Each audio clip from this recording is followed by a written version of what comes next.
Hey everyone! Welcome back to the Project Awesome. So ngayon, papakita ko sa inyo kung paano gawin tong warm golden smoky eyes. So naglagay na ako ng foundation using my Mary Kay Timewise Liquid Foundation pero hindi ko pa siya na-set ng powder. At naayos ko na din yung kilay ko using this Etude House Easy Brow Pencil in the shade number 2. So let's just go straight to the eyes. At ang ating eyeshadow base na gagamitin ngayon ay yung LA Girls Pro Primer in the shade Nude. Just apply that all over the lids and I'm going to blend that using my Beauty Cosmetics Tapered Precision Brush. Next, I'm going to apply this Lucy's Vanity in the shade Brown.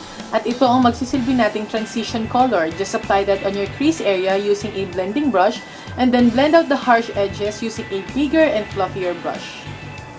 Tapos, i-reapply ko yung eyeshadow na yan para mas maging intense yung dating ng kulay. After that, apply a red eyeshadow on top of the transition color. And the key to this eye makeup is to gradually apply the colors or the eyeshadow. Unti-unti lang yung paglagay ng eyeshadow tsaka sa pag-blend. Kasi baka pag masyado ng marami yung nalagay nyo, mahirapan na kayong i-control yung pag-blend sa eyeshadow. So, unti-unti nyo lang i-build yung color hanggang ma-achieve nyo yung desired intensity ng eye makeup nyo. So, of course, blend the edges of the red eyeshadow. Next, we're going to deepen the eye makeup even more by applying this burgundy or deep plum eyeshadow. I-apply nyo lang yan sa ibabaw ng red eyeshadow, pero this time, mas mag-focus na kayo sa outer part ng mata para magkaroon ng gradient effect. And then, blend the harsh edges again using that big and fluffy brush. That's actually a concealer brush.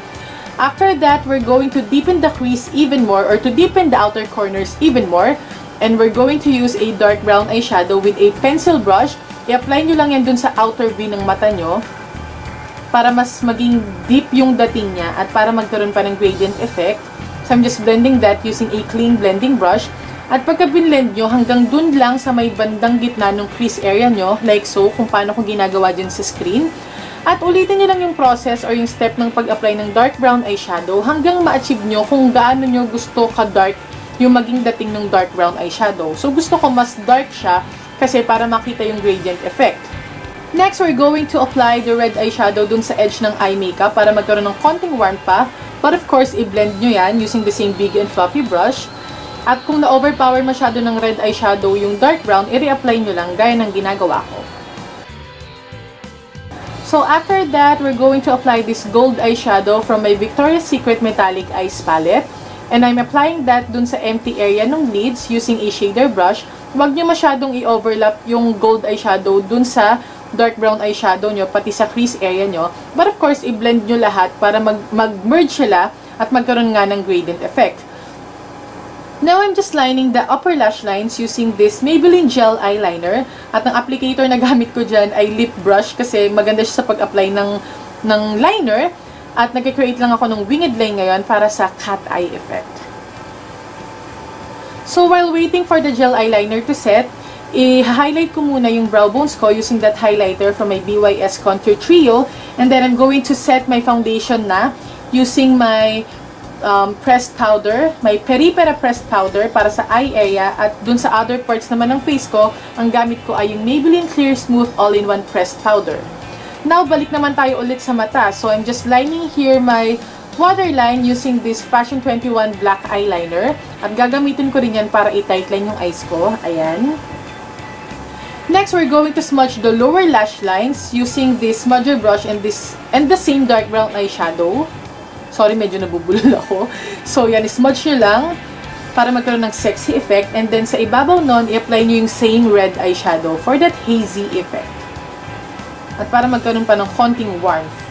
So, I'm just applying that using a pencil brush. Dito, hina-highlight ko na yung inner corners ko using the same gold eyeshadow. At kung gusto nyo, pwede kayong maglagay ng false eyelashes. Kaso, hindi ko nagamit yung false eyelashes ko kasi hindi ko makita yung eyelash glue ko. So, gumamit na lang ako ng dalawang mascara. Yung Get Big ng Essence, tsaka yung Maybelline Hyper Curl Mascara. So, ayan. Tapos na tayo sa eyes. Now, contour nyo na yung face nyo gaya ng dati. So, I'm just using my favorite BYS Contour Trio at nililinis ko lang yung edge using my foundation brush, yung ginamit ko kanina, para mas maging sculpted yung dating ng cheekbones. And then, contour your temples, jawlines, of course, yung ilong nyo, yung nose nyo, para mas maging matangos. And here, I'm just highlighting my nose bridge using a white satin eyeshadow. Tapos, yun na, yung sa contour. Next, we're going to apply this blush first is this peach blush from the Eliana Cosmetics Kitten Peach Passion. Nilagay ko muna yung shade na Peach Passion, tapos ngayon, ilalagay ko naman yung Kitten shade, which is the pink shade. So, for the lips, i-apply ko naman tong Avon Ultra Glimmer Stick in the shade Red Brick. So, ayan, basically lining the shape of your lips. Pero usually, ginagawa ko siyang parang ombre effect para hindi masyadong defined or para hindi masyadong halata yung pagkalinya dun sa lips nyo. So, just blend that out. And then, on top of that, we're going to apply my favorite Minors Cosmetics Matte Factor Lip Paint in the shade Deep Red. Kaso, mas gusto ko kasi dark pa yung dating. So, ipapatong ko tong NYX Lip Butter in the shade Licorice. At ayan na, tapos na yung makeup look natin.